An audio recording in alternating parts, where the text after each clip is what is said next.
Vernel Martin Bagneris is an American playwright, actor, director, singer, and dancer. He was born in New Orleans, Louisiana. Early life. Vernel Bagneris was the third child of Gloria Diaz Bagneris and Lawrence Bagneris, Sr. Bagneris's mother was a housewife and a deeply religious woman who quietly outclassed most people, and his father was a playful, creative man, a World War II veteran, and lifelong postal clerk. Bagneris grew up in the tightly knit, predominantly Creole Seventh Ward to a family of free people of color that had been in New Orleans since 1750. From the age of 6, he had a knack for winning popular dance contests, and during christenings and jazz funerals, he learned more traditional music and dance. By the mid-1960s, the once beautiful, tree-lined neighborhood in which he was raised fell victim to the U.S. government's program of urban renewal, known colloquially in the area as Negro removal. A freeway overpass was constructed over a thriving neighborhood,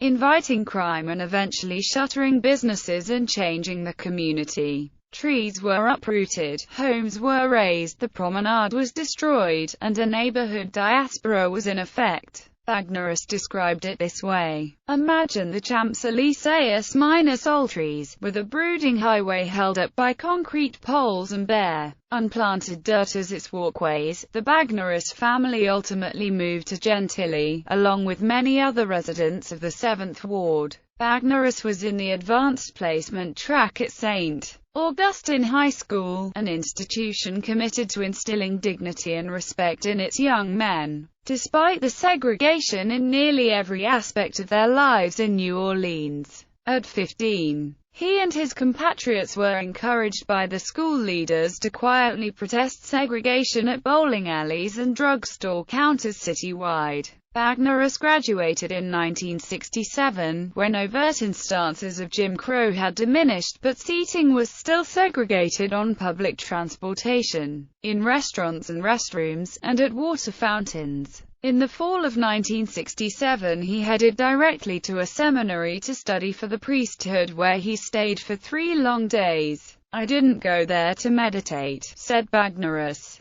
"I went to be of service." That was the confusion. Bagneris was admitted to Xavier University, a predominantly black, Catholic university in New Orleans, at which his older siblings had also matriculated. Bagneris declared sociology as his major, but during his sophomore year, his girlfriend cajoled him into auditioning for the university's theater. To his surprise, Bagneris was cast as Gremio in The Taming of the Shrew. Based on his success in that production, Bagneris decided to pursue a career on the stage, though had never even attended the theater before his first audition. By his junior year he was writing, directing, and producing his own plays. The Free Southern Theater, which toured in rural, underprivileged areas of the South, performed 2 of Bagneris's plays while he was an undergraduate. Career interests. Bagneris became interested in avant-garde theater methods and, upon his graduation in 1972, traveled to Amsterdam to learn more about the Bread and Love experimental theater group.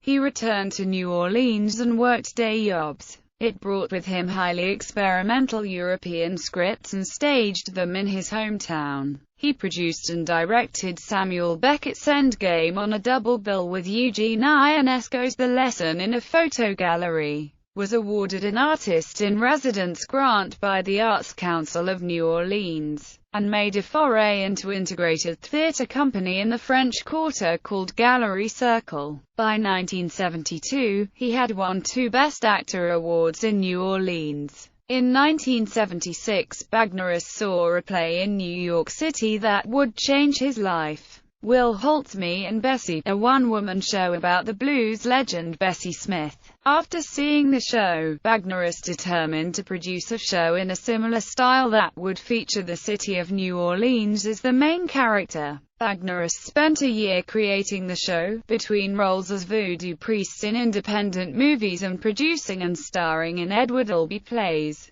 Bagneris conducted research, developed oral histories, and interviewed his own grandmother. Then, for 6 months, Bagneris and his troupe prepared for a one-night-only production of One Mo' Time, a musical he had written based on black vaudeville performers in New Orleans. Their limited-run show quickly turned into 3 nights a week at the Toulouse Theatre in the French Quarter, with James Carroll Booker III playing piano in the lobby before each show. Then, by chance, a New York producer saw it and promised to move it to the city. In October 1979, One Mo' Time went to the Village Gate in New York, where it played for 3.5 years. Spinning a host of internationally touring companies, including a Royal Command performance in Britain for Queen Elizabeth II.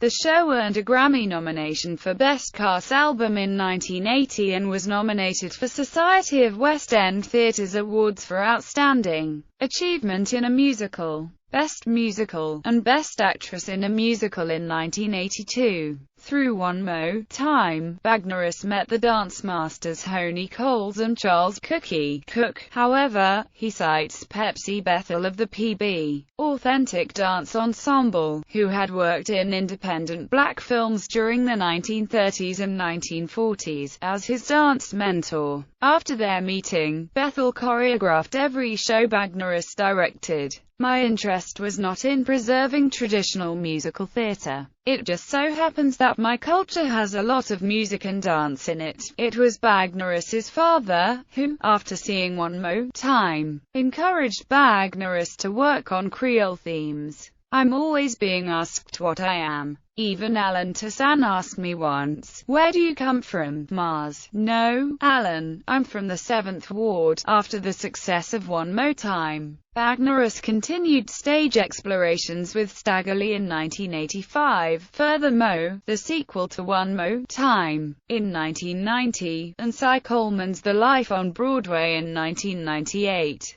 In 1995, Bagneris received an Obie Award for Jelly Roll, his portrait of jazz pioneer Jelly Roll Morton. Other notable performances included a 2004 revival of Bubbling Brown Sugar, in which Bagneris starred with Diahann Carroll. During this time, he also worked in film, including Pennies from Heaven, Down by Law, and Ray, the award-winning film adaptation of Ray Charles's life. In this film, Bagneris worked as choreographer and played the character Dancin' Al. Bagneris also played opposite Ossie Davis in what was to be Davis's last film, the independent feature Proud. One Mo' Time was revived on Broadway in 2002 and again in New Orleans in 2006. Bagneris acted as the voice of numerous jazz figures on Public Radio International's Riverwalk Jazz program in 1993, recreating the lives of Bunk Johnson, Danny Barker, Jelly Roll Morton, and others. In the program for a special performance in the new auditorium at the Library of Congress,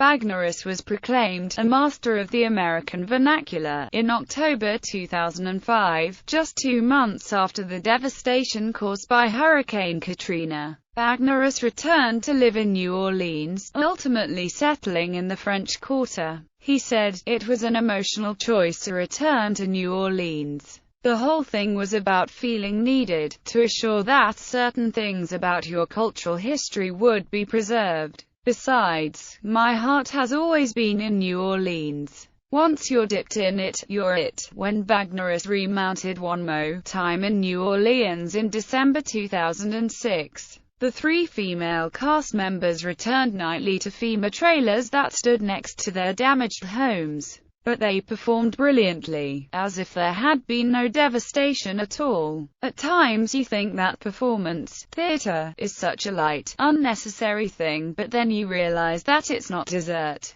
that it's an integral part of the meal after all. Since 2010, Bagneris has had a recurring role as Judge Bernard Williams on the HBO series Treme.